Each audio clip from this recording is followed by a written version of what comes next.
Boa noite a todos novamente. Boa noite. Boa noite. Que a paz de Jesus esteja nos nossos corações.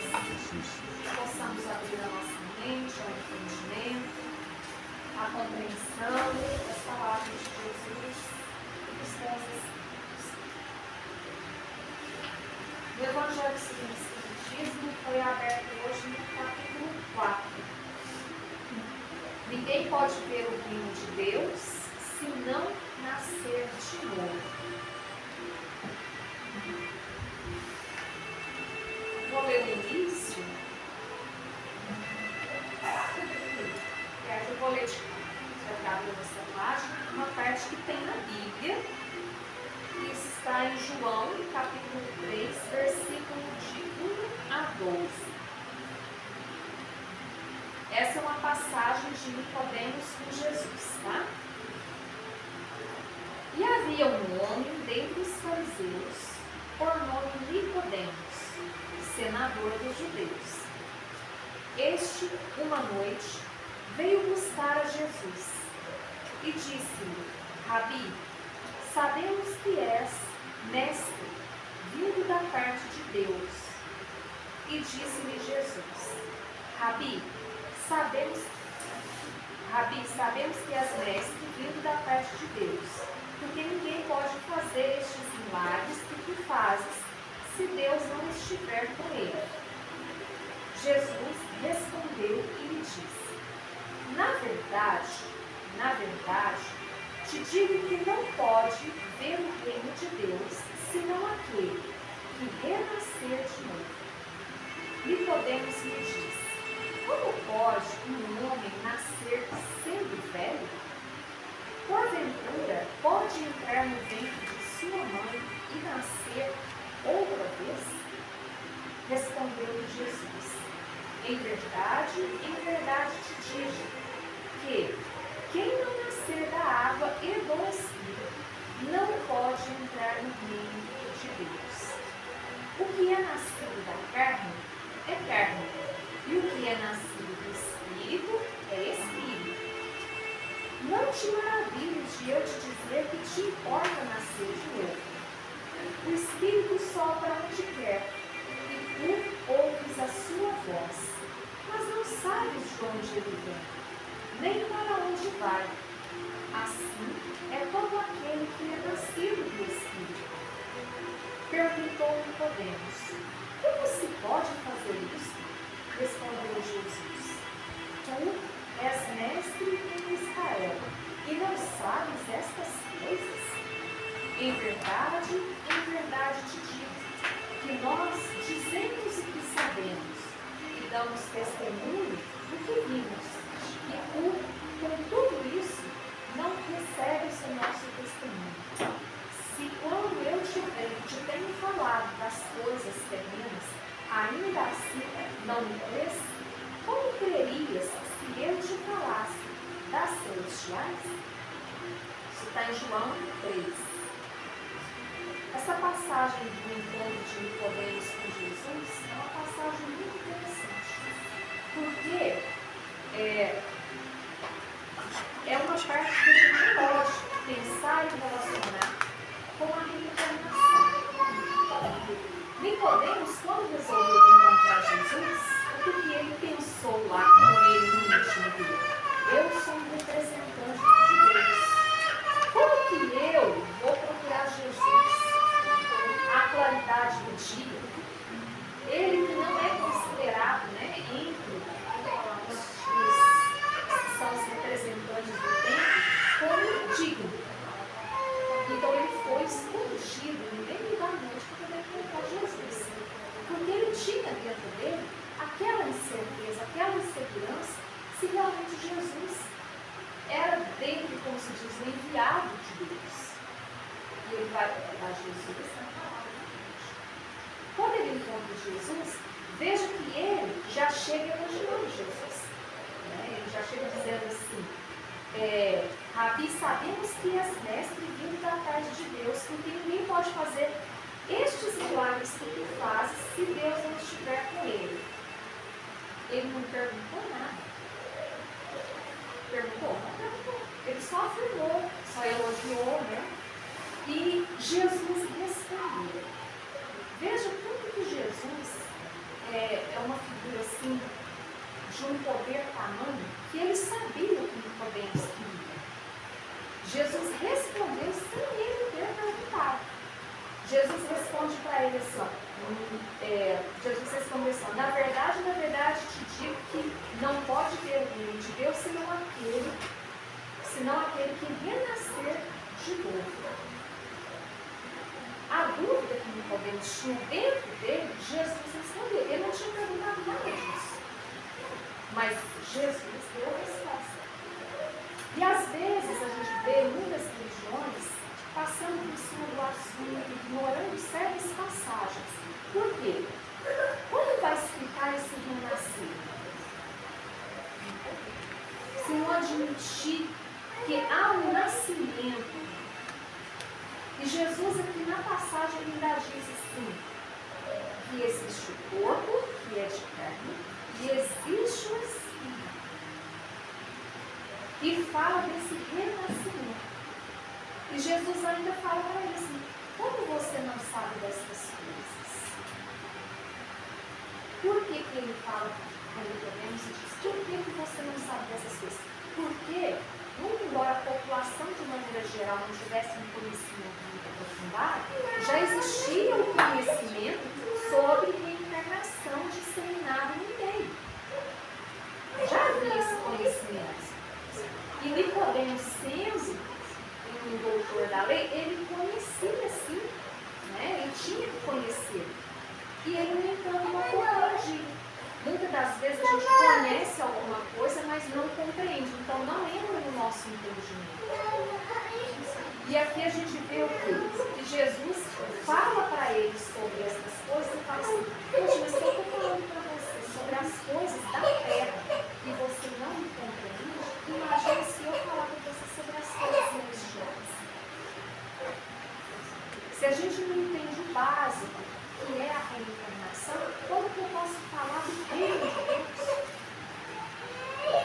Então, a gente percebe aqui que Jesus falou com ele sobre coisas muito profundas e que deixou ele assim maravilhado, tipo, nossa, como posso eu ser velho e nascer de novo? Para quem às vezes a gente vai conversar que não tem conhecimento sobre a doutrina espírita, para eles é muito confuso. Fala assim, puxa, mas não tem isso, não tem como. Mas dentro da lei de Deus, como compreender que nós caminhamos por um caminho errado? A gente vai para o túmulo e aí acabou. Ou seja, nós se acreditar, né, que o espírito sobrevive no corpo, chegar do outro lado e aí vai ser condenado a uma pena eterna, que nunca mais vai ter uma oportunidade. Essa passagem é uma passagem que, se for refletida a cada detalhe aqui, há que se compreender o fundamento da reencarnação. Como é necessária essa reencarnação. Aí aqui ele ainda fala, né, que aquilo que é do corpo é do corpo. Né? Nasceu, se eu tenho um filho gerado de minha carne, é carne. Mas a minha filha não pode ser um espírito gerado a partir do meu espírito. Há que ter algo antes. E de onde veio esse espírito? Para habitar aquilo. Então, para compreender a reencarnação, há várias passagens na Bíblia que mencionam a questão espiritual. Aí aqui vem dizendo assim, ó, a reencarnação já fazia parte dos dogmas dos judeus, sob o nome de ressurreição. Somente os saduceus que pensavam que tudo acabava com a morte, não acreditavam nela. As ideias dos judeus sobre essa questão, como sobre muitas outras, não estavam claramente definidas, porque só tinham noções vagas e incompletas sobre a alma e a sua ligação com o corpo. Eles acreditavam que o homem podia reviver sem terem uma ideia precisa da maneira por que isso se daria.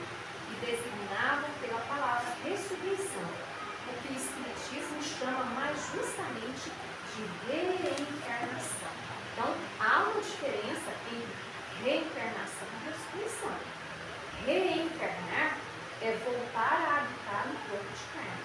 Já a ressurreição, para muitos, é voltar a habitar o mesmo corpo, aquele corpo que foi para o túmulo, que se desfez, de alguma forma, aquele espírito vai voltar a habitar aquele corpo. Mas nós, espíritas, que temos conhecimento sobre o espírito, sabemos que um espírito vai embora, né? Ele vai lá para o plano espiritual, o corpo dele se desfaz como uma veste, né? Como se o espírito estivesse ocupando ali aquele espaço daquele corpo. O corpo adoece, morre por algum motivo, um acidente, o espírito volta para o mundo espiritual. Para ele voltar, ele tem que nascer. Mas nascer em um corpo de criança gerado por uma mulher. Ressurgir. Renascer através daquilo que vai nascer.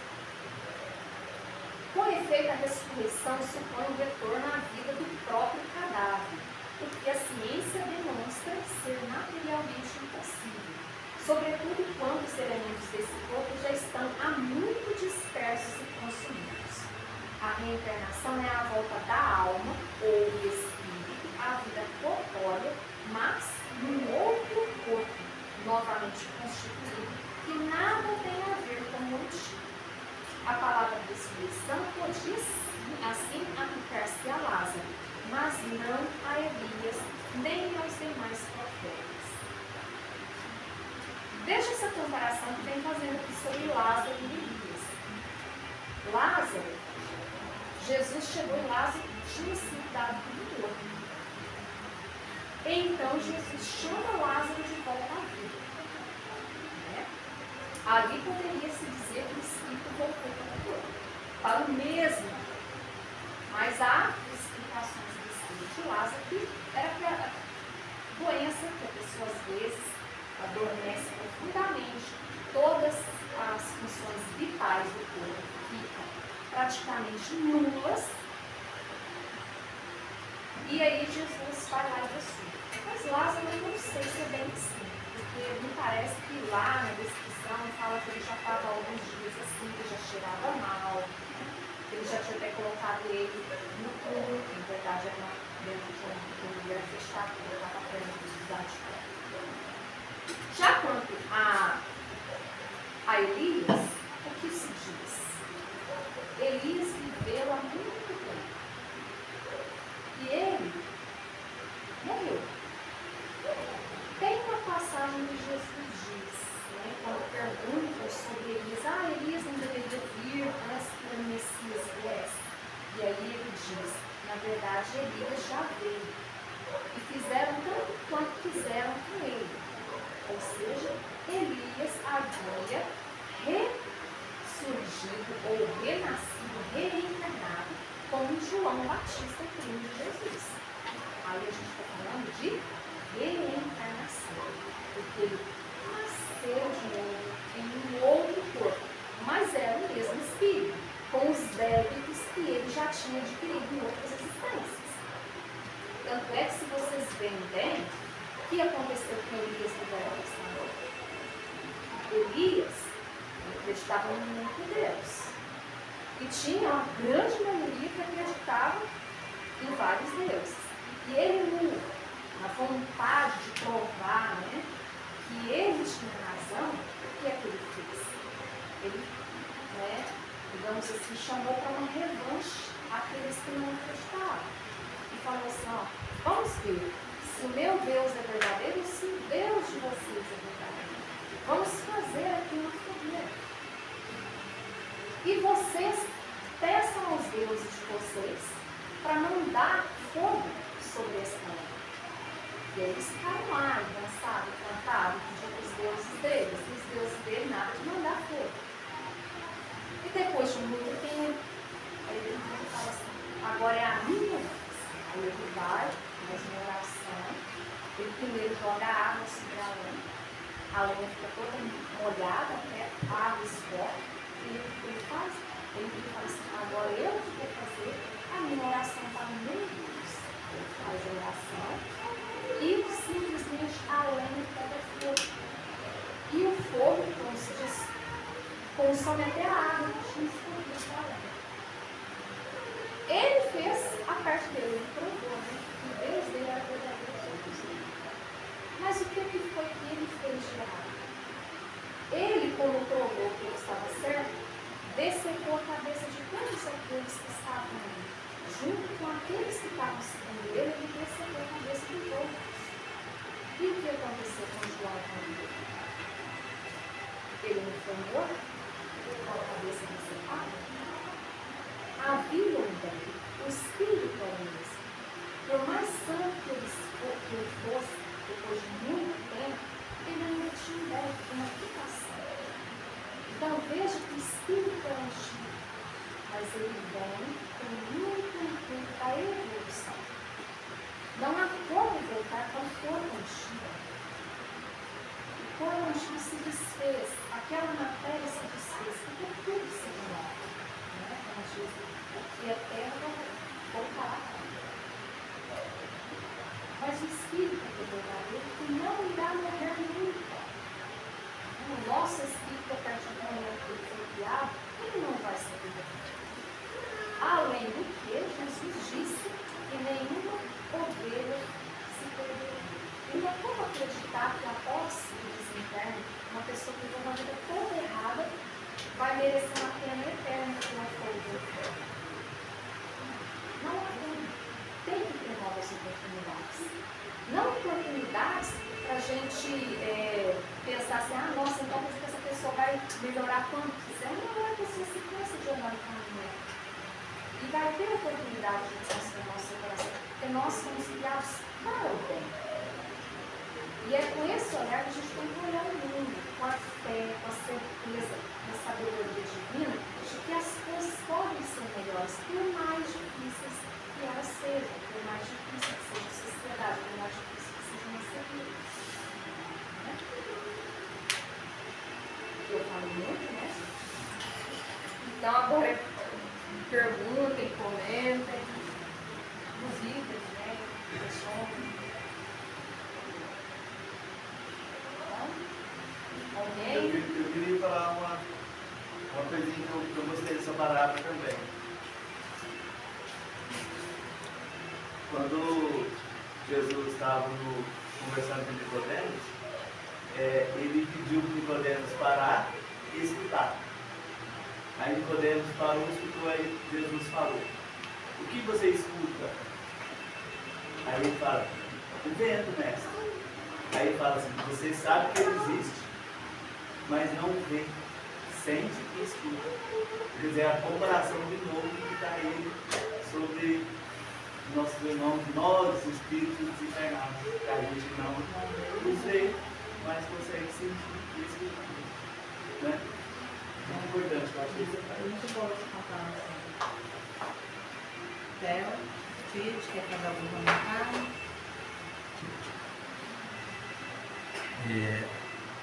Nós temos que compreender que tem o contexto social da época de Jesus, né? Então a Simone falando sobre o profeta Elias, né? Elias é um profeta do Antigo Testamento. Então se a gente pegar a nossa Bíblia, ela é constituída do Antigo Testamento e o Novo Testamento. O Novo Testamento é a Boa Nova, que Jesus veio trazer para nós, veio anunciar. E o Antigo Testamento são os livros sagrados dos hebreus, ou seja, dos judeus. Então Elias foi um dos profetas, que a Simone contou a história, né? É um dos profetas dos judeus. E como ele decretou que se decapitasse a cabeça, né, de quem não acreditasse no único Deus, professava e cultuava outros deuses, né? Então ele, como era o sacerdote líder há 2000 anos antes de Jesus, né, ele ordenou que decapitasse aqueles sacerdotes que não acreditavam no único Deus. E é mais uma vez para a gente lembrar a lei da colheita. a lei da colheita. Né? Nós não somos obrigados a semear, mas quando nós semeamos, a colheita é obrigatória. Então, olha que interessante. Aí, João Batista, que veio da prima de Maria, mãe de Jesus, nasceu de Santa Isabel, né? Santa Isabel é a mãe de João Batista e prima de Jesus, prima de Maria. E daí que surgiu ainda a Ave Maria. Mas voltando a semeadura e colheita, né? Aí João Batista inicia, né? E dentro da profecia dos judeus, falava que o Salvador, né, antes do Salvador, viria Elias primeiro. Olha que interessante, já profetizava que antes de Jesus, antes do Salvador, Elias viria primeiro para anunciar, né? E quem anunciou a vida de Jesus? João Batista. E aí na roda, na sinagoga, com os judeus, perguntaram, mas mestre, não era necessário que Elias viesse primeiro? Aí Jesus, né, tá lá na nossa Bíblia, não é o Evangelho segundo o Espiritismo. Verdade, né? Jesus, né, taxativamente, sem figura de linguagem, né, responde, na verdade, Elias já veio e vocês não conseguiram, né, discerni-lo, não conseguiram perceber quem era ele, né? E Jesus afirma taxativamente que João Batista era o Elias. E se era Elias, de que forma? Né? O Elias em nova vida, o Elias reencarnado como João Batista, né? E por isso que quarta-feira eu lembro, por isso que quem está aqui na nossa pequena reunião, na nossa pequena casa, de certa forma, entre aspas, está sendo um privilegiado, né? Porque muitos que vão dessa vida aqui para outra, do lado de lá, a maioria não sabe que já morreu. Então nós temos que compreender que a vida continua. Os mortos não morrem. Só de nós aqui já aprendermos isso, não precisamos nem acreditar, mas só da gente já aprender, quando acontecer a nossa passagem, nós vamos lembrar. Nós vamos lembrar. E isso já vai nos ajudar. E nós temos que deixar claro que tudo é vibração, né? E o amor, né, é a vibração mais potente do universo, por excelência. Por isso que nós precisamos aprender a amar profundamente como Jesus nos ensina. O amor de Jesus não é esse amorzinho. Ah, gritou comigo. Ah, me ofendeu. Tchau, não quero saber mais. Não. O amor de Jesus suporta e supera todas as dificuldades. Todas. Agora, o mais importante dessa lição é a gente não esquecer daqui para frente. Nós sempre vamos colher aquilo que plantamos. E individualmente, nós somos responsáveis.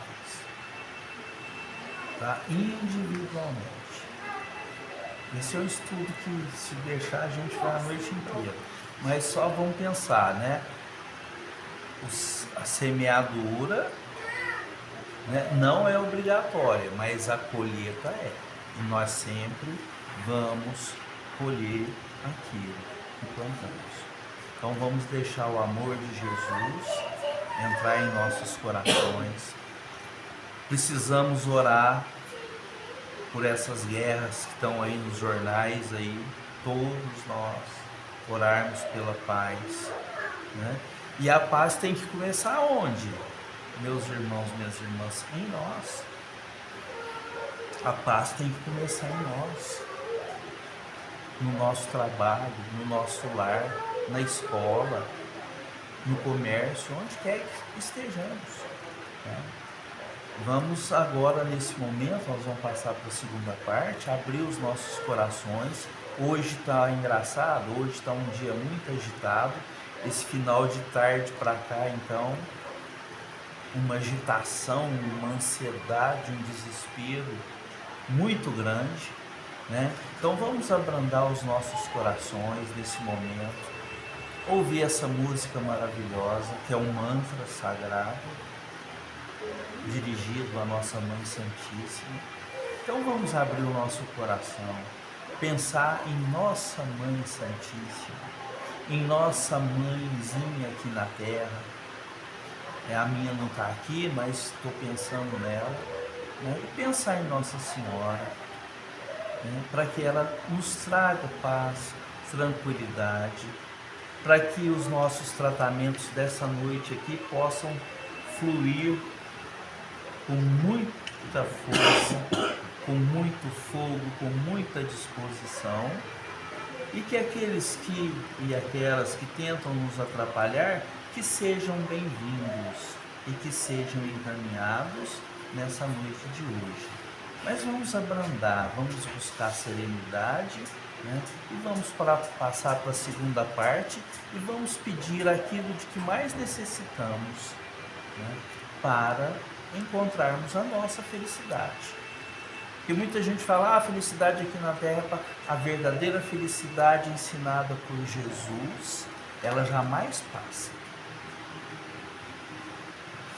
Mas nós precisamos compreender o amor profundo ensinado pelo Mestre. Então vamos agradecer a nossa Mãe, pensar em Jesus, como ele disse para Nicodemos, que era doutor da lei, era sábio, era um dos líderes do Sinédrio. O Sinédrio era a cúpula da religião judaica na época, né? Que Jesus, no contexto da época, Jesus não podia explicar mais, né? Porque mesmo se Jesus explicasse, Nicodemos não ia entender. E Jesus fala, né? Se das coisas da terra, o que eu estou te falando aqui não compreendeis, você não tem nem noção se eu começar a te falar das coisas do céu. Então, olha que proposta de Jesus para a gente começar a espiritualizar as nossas atitudes, espiritualizar os nossos relacionamentos, todos eles. Nós temos vários tipos de relacionamento, né? O relacionamento de amizade, de marido e mulher, pais e filhos, né? Chefe e subalterno. Então nós temos N formas de relacionamento. Então que a gente consiga e aprenda a buscar o equilíbrio e a exercer o amor profundo ensinado por Jesus em todas as nossas ações, em todas as nossas atitudes.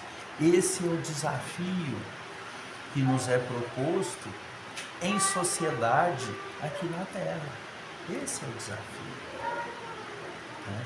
Que a gente consiga compreender isso em nome de Jesus. Que assim seja. Assim seja. Vamos passar para a leitura do Confiar em Deus e em si mesmo.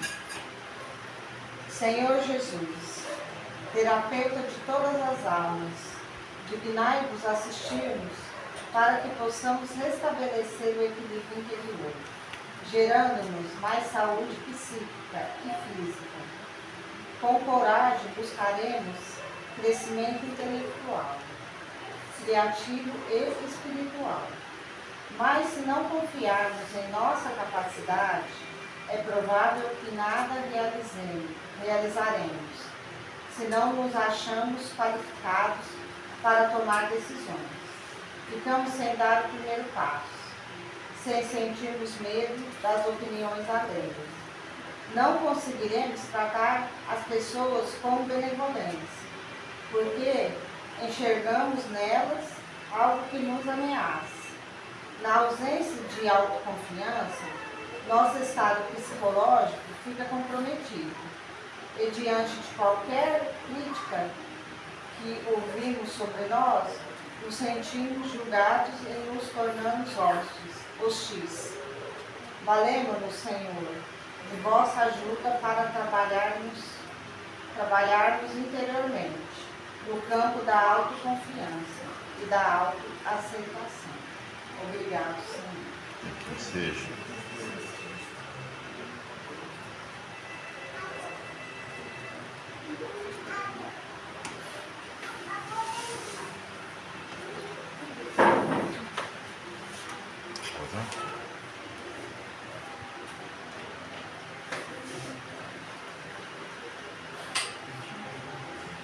Por suas bênçãos por todos nós, por todos aqueles que não puderam estar aqui por algum motivo, a todos que acompanharam o Evangelho de seu lado, peço as bênçãos de Deus a todos os nossos irmãos que estão hospitalizados,